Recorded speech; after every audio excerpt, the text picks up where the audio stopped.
Most recently, on the 9th of January, 2025, at the national conference held in the capital city of Ouagadougou, President Ibrahim Traoré of Burkina Faso made a profound statement.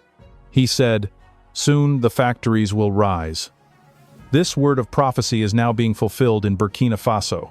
Just last month, we celebrated Burkina Faso's first tomato factory. And now, we are celebrating the rise of another factory, the Burkina Faso Gold Factory. Not only has Traoré launched the gold factory, the factory is now fully operational. It has already produced Burkina Faso's first, locally made, gold bars. What a remarkable achievement! How many African countries, blessed with gold resources, can truly boast of this? But how did Traoré achieve it? Let's find out. If you have been following Ibrahim Traoré from the very beginning, you would notice one thing. Above everything else, he values the sovereignty and the complete independence of his country. Since he assumed power, he has taken bold actions to place Burkina Faso on the path of independence. He kicked out French troops. He ended military cooperation with its former colonial master, France. He restored military sovereignty to Burkina Faso. But Captain Traoré did not stop there. He has also worked to ensure monetary and economic sovereignty.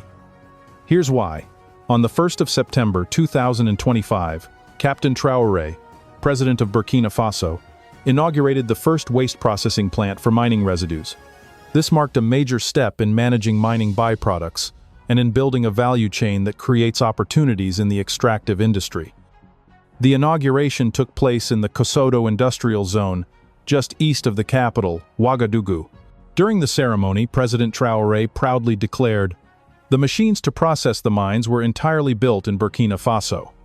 He emphasized the nation's ingenuity. In his own words, "I can confirm, without fear of contradiction, that Burkina Faso is the second country in Africa to develop this technology." He praised what he called the Burkina Faso revolution behind this great achievement. And he added, "The opening of this factory is all part of a much bigger plan." This is all part of President Traoré's plan for Burkina Faso to manage its own resources. He even invited other African states to bring their mining waste to Burkina Faso, because now we have the technology to process it. According to Yakuba Marie-Emmanuel Tapsoba, Chief Executive Officer of Golden Hand, the company that runs the plant, local experts were the ones who designed and built the facility. It was created to process residues from the country's gold mines. He explained, "The plant was established so that Burkina Faso can process on-site and have full control of its own waste. Reliable sources confirm the waste plant will be 50% owned by the state and 50% owned by Golden Hand and partners in South Africa." Facing the media, the Burkina Faso Minister of Mines expressed his satisfaction, declaring, "Our country has clearly decided to assert itself and to fully assume its sovereignty in every field, especially in mining." He added, "It has become an urgent necessity to find our own ways, to recover as much as possible of the metals contained in mining residues." Now, 1 year after its inauguration, the Burkina Faso waste plant has produced the country's very first gold bars. The bars were made by processing mining residues known as fine coal, previously abandoned at the Essakane mine. Fine coal is the leftover material after gold extraction. It still contains a considerable amount of gold. The Burkina Faso plant processed this fine coal to produce 44 gold bars, weighing 93.197 kilograms. These bars were handed to the Ministry of Economy. The Prime Minister of Burkina Faso, Apollinaire Joachim Kielem de Tambela, accepted the gold bars on behalf of interim leader Ibrahim Traoré in the capital, Ouagadougou. Speaking at the event, the Prime Minister stated, "This outcome shows our government's vision of creating wealth through local mining expertise. It ensures what we call endogenous and sustainable socio-economic development." He added, "There are already plans to process over 297 more tons of residue to further increase Burkina Faso's gold reserves." He also made it clear, fine coal from Burkina Faso will no longer be sent abroad. Meanwhile, Yakuba Marie-Emmanuel Tapsoba, General Director of Golden Hand SA, explained that this extraction uses environmentally friendly, cutting-edge technology. He stressed that this first batch, reflects the government's commitment to serve its people. What remarkable news! But what is the real implication of the Burkina mining waste facility? Each of the 44 gold bars carries the official seal of Burkina Faso. It is a symbol of economic independence and national pride. The bars are now stored in a secure facility, and with more gold bars to come, Burkina Faso will finally have enough gold to back its economy. By holding gold reserves, Burkina Faso can hedge its economy against external monetary influence. From the CFA franc now, if you recall, there have been talks by the AES countries about creating a new currency to replace the CFA franc, a true colonial relic. Although not much has been revealed about this new currency, we can clearly see that Burkina Faso is preparing for a transition. And how? By steadily accumulating gold bars. Under French influence, Burkina Faso and other countries did not even have their own central banks. France designed it in such a way that they had to depend on the Central Bank of West Africa, which everyone knows is simply an extension of the Bank of France. Let us not forget, Burkina Faso, like all Francophone countries, was forced to keep half of its reserves in French banks. But, as we said earlier, President Traoré is determined to liberate his country and his people from France's control over the monetary system. This is why he recently created Burkina Faso's very own Treasury Deposit Bank. Last year, Captain Traoré officially inaugurated the Treasury Deposit Bank at its headquarters within the public treasury in Ouagadougou. The establishment of this bank is a bold move. It shows the nation is on a path to reclaiming its monetary sovereignty. With this new treasury bank, Burkina Faso will no longer have to depend on the Central Bank of West African States, another colonial relic, to store its reserves or regulate its financial system. Even more important, Burkina Faso will no longer be forced to deposit 50% of its reserves in a French bank. The Treasury Deposit Bank is also designed to bring accessible banking services to all citizens. Its network will extend through regional, provincial, and departmental treasuries, ensuring that everyone, regardless of location, can access these services. But that is not all.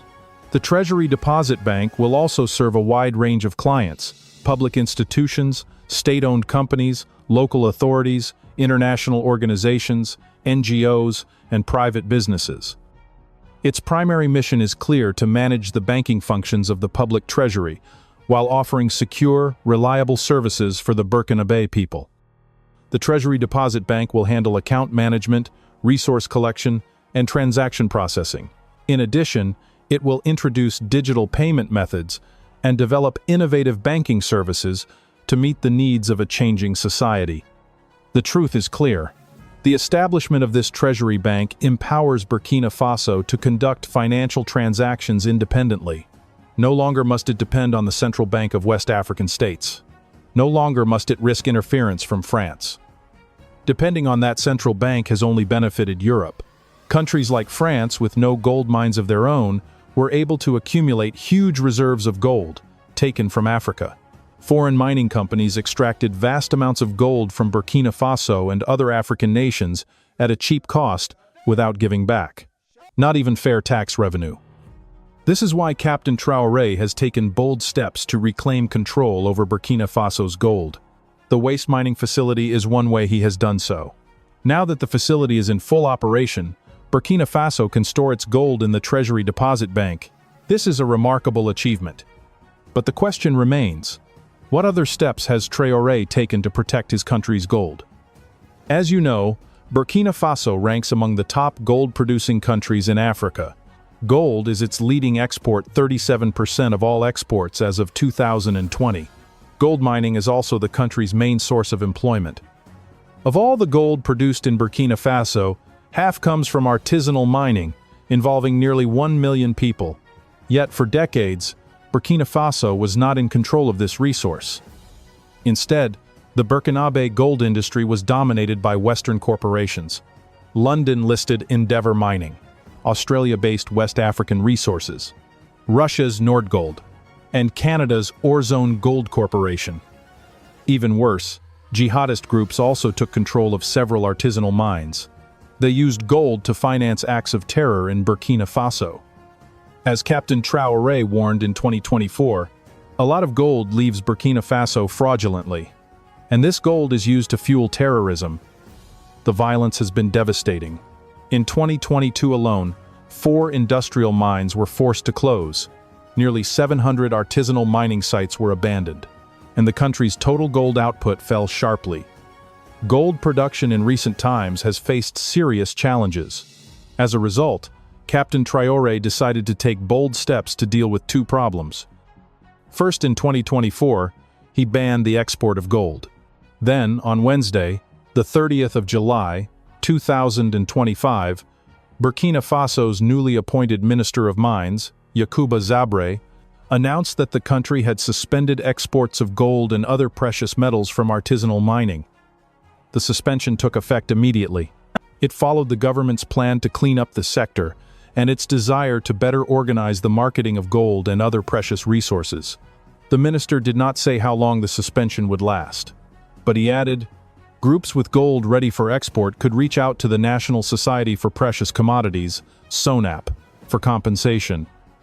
This decision by the military government of Burkina Faso follows similar moves by other African nations such as Zimbabwe and Namibia, which have banned the export of unprocessed minerals, including lithium. By suspending gold exports, Traoré aimed to cut off a major source of funding for terrorists. At the same time, he wanted to address long-standing challenges in the mining sector and enhance its contribution to the country's economic development. Second, in the 1st of September 2025, Traoré launched the construction of Burkina Faso's first gold refinery. Ismail Sibi, CEO of the co-managing company Morena Gold, noted that the refinery was designed with a daily capacity of around 400 kilograms of gold. This underscored the nation's commitment to optimizing its most valuable resource. According to Sibi, the first 22-carat gold bars would leave the refinery within 10 months. The project would also create 1,000 direct jobs and up to 50,000 indirect jobs. At the launch, Captain Traoré declared, "There is no longer any question of us taking our gold abroad for refining. We will refine it here, on our own land. Because we must know the true content of the raw gold that comes out. This is very important."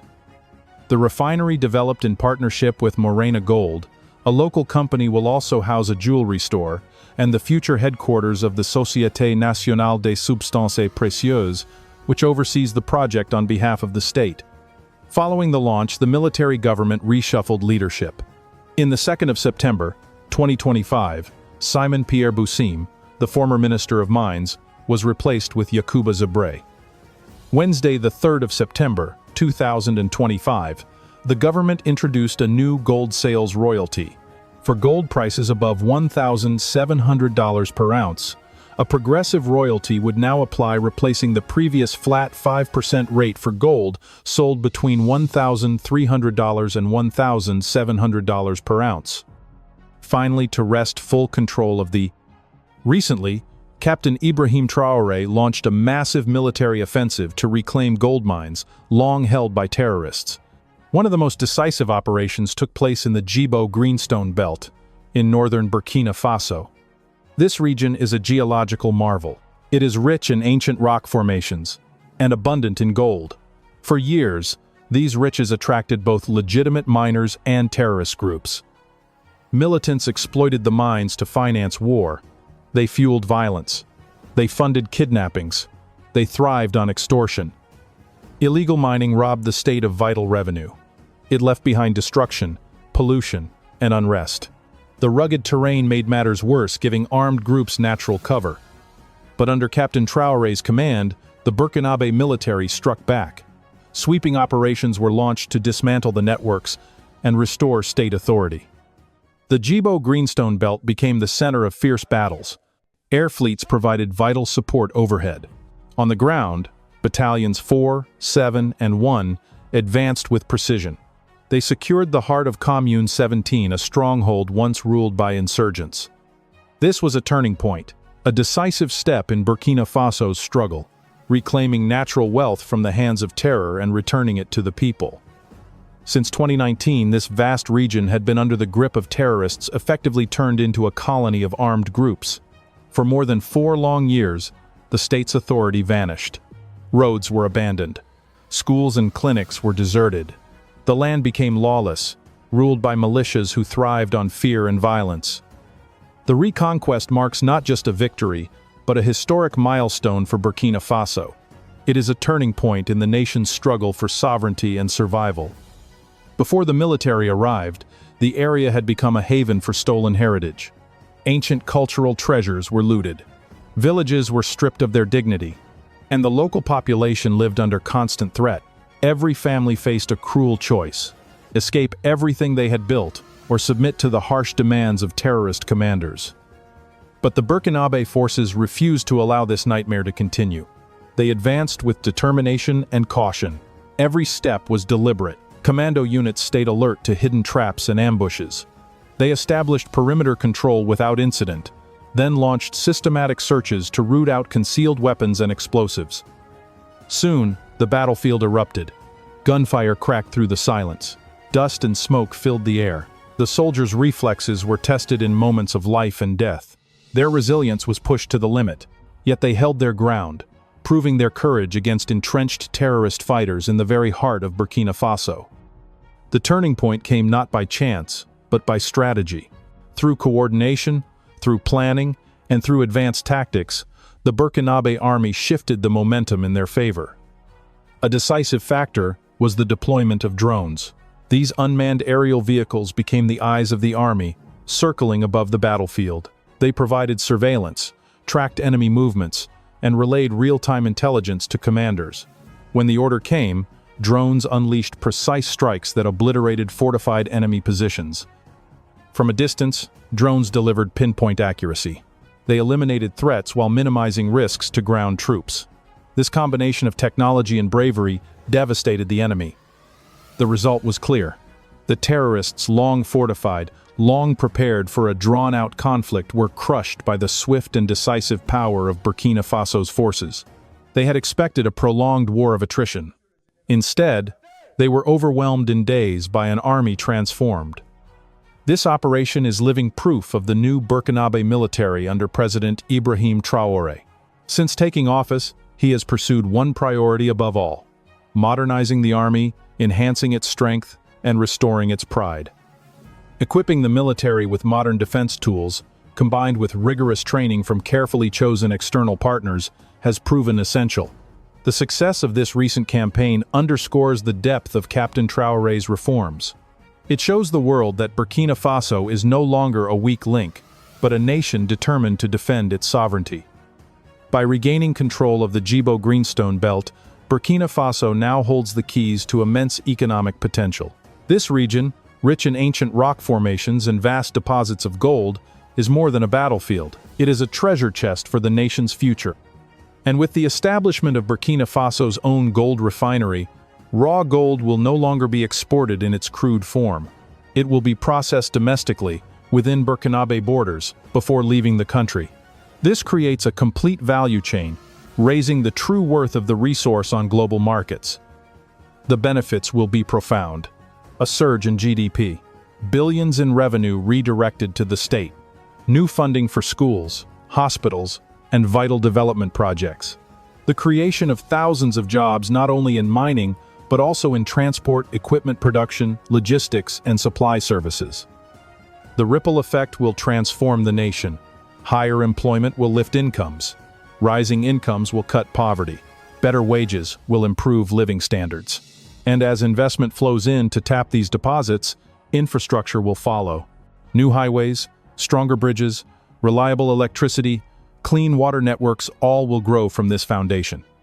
These upgrades will strengthen mining operations, but more importantly, they will change life for communities that once knew only neglect. Children will go to school safely. Farmers will bring goods to market on better roads. Families will have access to health care and clean water. Burkina Faso is entering a new era, an era where natural wealth is no longer a curse exploited by outsiders, nor a resource captured by terrorists. It is a blessing harnessed for national growth, for stability, and for the prosperity of the Burkinabe people.